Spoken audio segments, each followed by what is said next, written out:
Marcos, pilihan!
Sino ba gusto magsalita sa inyo?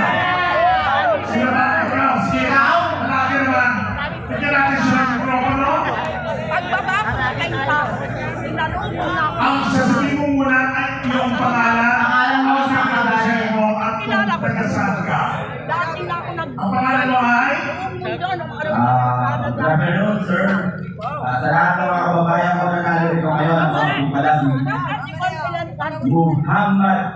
Ako po ay isang maling Islam at nakikisa. Isa po ako, dating OFW, 5 taon ako sa Middle East na nagtrabaho bilang isang OFW.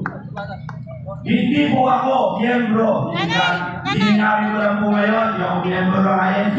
Kaya na sinabi ko sa ako, maling Islam, na nakikisa sa inorganisa ng INC o anumang GIN o anumang grupo na nandito ngayon dahil may pakialam ako sa kinabukasan ng ating bansa. Kaya kung ikaw ay totoong Pilipino na nagmamahal at may pakialam sa kinabukasan ng ating mga anak, dapat nandito ka ngayon para kumigil at makilaho. Masakit man sa kabila ng katotohanan, mga kababayan ko, unang-una na, ako ay humihingi ng pasensya sa mga uniform personnel dahil masasaktan kayo sa sasabihin ko.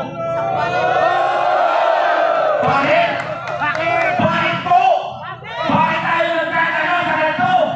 Napakahirap at napakainit. Pero tayo ngayon, mga kapwa ko Pilipino, ay tumitindig para sa katotohanan at kinabukasan ng aming bansa. Isa po ako, dating nangarap na maging sundalo. Alhamdulillah, hindi po ako naging sundalo at hindi natupad ang pangarap ko. Bakit? Hindi ako magiging proud na umarap sa inyo ngayon kung ako isang sundalo. Dahil sa ginawa nila kay Tatay Digong. Napakasakit isipin bilang isang Pilipino na pinagkanunyo ang kapwa nating Pilipino at bigay sa inyo ng mataas at kagalang-galang na reputasyon. Matagal na hinupan sa inyo yun. Pinalik ni Tatay Digong. Pero anong ginawa nyo? Pinakulong nyo. Wala kayong utang na loob. Pagkatapos, doblehin ang sweldo nyo. Patawarin nyo ako kung nasasabi ko ito ngayon. Hindi po bobo at tanga ang mga Pilipino. Proud ako na tignan ang mga uniform nyo dahil ang mga dito kagaya nyo. Pero sa pagkakataon ngayon, idinidepend sa inyo ang mga tao nagpapahirap sa mga Pilipino. Nasaan? Nasaan ang puso nyo? Nasaan